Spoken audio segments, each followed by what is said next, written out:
நம்ம இப்போ பார்க்க போகிற கான்செப்ட் என்னென்னா என்விரான்மெண்டல் இம்பேக்ட் அசஸ்மெண்ட்டோட ரிப்போர்ட் ப்ரிப்பரேஷன் எப்படின்னு.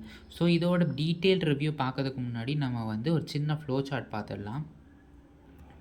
ஸோ ஃப்ளோ சார்ட்னு எடுத்துக்கிட்டோன்னா இஏஎஸை பொறுத்த வரைக்கும் என்விரான்மெண்டல் இம்பேக்ட் அசஸ்மெண்ட்டை பொறுத்த வரைக்கும் ஃபஸ்ட்டு ஆக்ஷன்ஸ் ஐடென்டிஃபை பண்ணுறோம். அதாவது இதுக்கு இஏஏ ரிப்போர்ட் தேவையா இல்லைன்னு ஒரு ப்ராஜெக்ட் முடிவு பண்ணுறோம். அண்ட் தென் அதுக்கு என்னென்ன மாதிரி நம்ம ஆக்ஷன்ஸ் தேவை அப்படின்னு பார்க்குறோம். அண்ட் ஆக்டிவிட்டீஸ் என்னெல்லாம் ஐடென்டிஃபை பண்ணுறோம். அதாவது என்ன மாதிரி இதெல்லாம் பண்ணணும், என்ன மாதிரி கோல்ஸ் எல்லாம் இருக்கணும் அப்படின்னு நம்ம வந்து ஒரு முடிவு எடுக்கிறோம். அண்ட் தென் எக்ஸாமைன் பண்ணுறோம். எக்ஸாமைன் பண்ணுறோம் அப்படின்னா ஸோ ஏரோட குவாலிட்டி, வாட்டர் குவாலிட்டி, நாய்ஸோட லெவல் இது எல்லாமே நம்ம என்ன பண்ணுறோம், எக்ஸாமின் பண்ணுறோம். அப்புறமா இம்பேக்ட் எவாலுவேட் பண்ணுறோம். ஒவ்வொரு இதுக்கும் நம்ம பேஸ்லைன் டேட்டா கலெக்ட் பண்ணியிருப்போம், ஓகேவா. ஸோ அதுதான் நம்ம எக்ஸாமின் பண்ணியிருந்தோம் எலமெண்ட்ஸை. ஸோ அதை எக்ஸாமின் பண்ணி எவாலுவேட் பண்ணுறோம். இம்பேக்ட் என்ன மாதிரி இம்பேக்ட் இருக்குது அப்படின்னு சொல்லிட்டு அதுக்கப்புறமா அதை சம்மரைஸ் பண்ணுறோம்.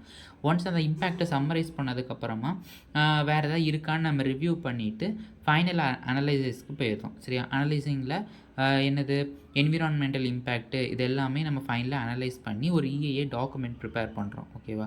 ஸோ இதோட இந்த ப்ராசஸ் டாக்குமெண்ட் முடிஞ்சுது. அண்ட் இந்த ப்ராசஸ் டாக்குமெண்ட்டில் இது மட்டும் இருக்காது, ஒருத்தவங்களோட பப்ளிக் ஹியரிங் அண்ட் ஃபீட்பேக், ஸ்டேக் ஹோல்டர்ஸோட ஃபீட்பேக் எல்லாமே இதில் வந்து இன்க்ளூட் பண்ணியிருப்பாங்க.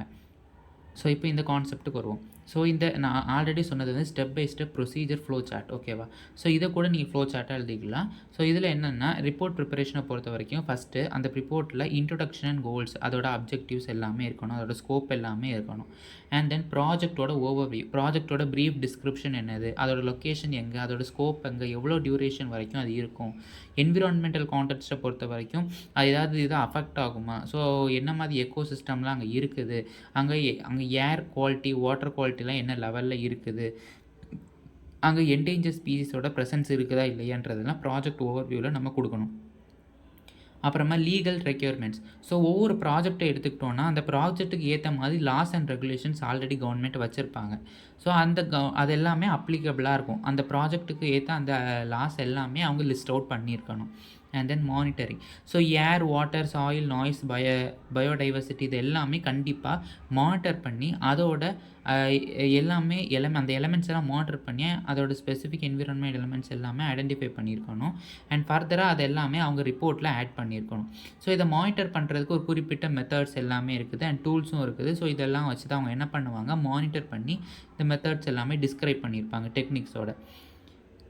வேர் அண்ட் ஹவ் ஆஃபன். ஸோ இவங்க மானிட்டர் பண்ணுறாங்கல்ல, ஸோ அது எந்த இடத்துல மானிட்டர் பண்ணுறாங்க, அந்த ஃப்ரீக்வன்சி லெவல் எல்லாமே அவங்க வந்து இன்டர்டிபெண்ட்டாக டெய்லி, வீக்லி என்னென்ன பண்ணுறாங்க அப்படின்றத இப்போ எல்லாமே அவங்க அந்த இஏஏ ரிப்போர்ட்டில் ஆட் பண்ணியிருக்கணும். வென் டேட்டா ஹேண்ட்லிங்னா ஸோ அவங்க மானிட்டர் பண்ணி கலெக்ஷன் ஆஃப் டேட்டாஸ் வச்சுருப்பாங்க.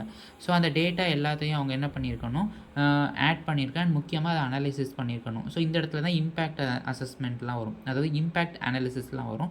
ஸோ இந்த இம்பேக்ட் எல்லாம் அனாலிசிஸ் பண்ணி மிட்டிகேஷன் மெஷர்ஸ்லாம் இதில் தான் ஆட் பண்ணியிருப்பாங்க. அண்ட் ஃபார் ரிப்போர்ட்டிங்கை பொறுத்த வரைக்கும் ஒரு குறிப்பிட்ட டைம்லைன் வச்சுருப்பாங்க, ஷெட்யூல்டு டைம்லைனிங். So monthly summary, quarterly report அப்படின்னா அவங்க அப்பப்போ ரிப்போர்ட் வைக்கிற மாதிரி இருக்கும். ஸோ அந்த கண்டென்ட்டில் அனாலிசிஸ், ரா டேட்டா ஐடென்டிஃபை பண்ணியிருக்க இம்பேக்ட் எல்லாமே அவங்க வந்து இது பண்ணியிருப்பாங்க. அண்ட் ஃபார் த ரெஸ்பான்சிபிலிட்டிஸ் இருக்கும்போது டீமாக இருக்கட்டும், ஸ்டேக் ஹோல்டர்ஸாக இருக்கட்டும், எல்லாருக்கும் ஒவ்வொரு ரெஸ்பான்சிபிலிட்டிஸ் இருக்கும். இப்போ டீம்னு எடுத்துக்கிட்டோன்னா அவங்க ஒரு குறிப்பிட்ட குவாலிஃபிகேஷன் அண்ட் ட்ரைனிங் இருந்தால் மட்டும்தான் அந்த ஒரு வேலைக்கு எடுத்திருப்பாங்க. ஸோ அந்த மாதிரி ஒவ்வொருத்தவங்களுக்கும் ஒவ்வொரு ரெஸ்பான்சிபிலிட்டிஸ் இருக்கும். இப்போ மானிட்டரிங் பண்ணுறது ஒரு டீமோட ரெஸ்பான்சிபிலிட்டி, அதெல்லாமே ஆட் பண்ணுறது ஒரு டீமோட ரெஸ்பான்சிபிலிட்டி இம்பேக்டை. ஸோ இது எல்லாமே ரெஸ்பான்சிபிலிட்டிஸ். இப்போ பட்ஜெட்ஸ்னு எடுத்துக்கிட்டோன்னா காஸ்ட் இருக்கும்.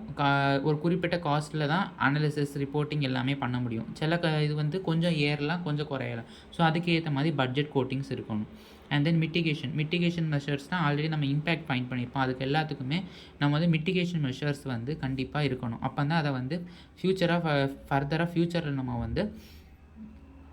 நம்ம ஃப்யூச்சரில் அதை வந்து அவாய்ட் பண்ண முடியும். எமர்ஜென்சி பிளான்ஸ், இஃப் சடனாக ஏதாச்சும் ஒரு பொட்டென்ஷியல் எமர்ஜென்சிஸ் வந்துருச்சு, இப்போ ஒரு என்விரான்மெண்டல் எமர்ஜென்சிஸ் வந்துருச்சுன்னா அதுக்கேற்ற மிட்டிகேஷன் மெஷர்ஸ் எல்லாமே அவங்க ஃபாலோ பண்ணியிருக்கணும். அண்ட் அதையும் அவங்க நோட் பண்ணியிருக்கணும். ஸோ ரிவ்யூஸ் அண்ட் அப்டேட்டில் ஃபர்தராக லாஸ்ட்டில் இதெல்லாம் முடிச்சு தான் ஒரு ரிப்போர்ட் ப்ரிப்பரேஷன்றது ஃபைனலாக முடியும்.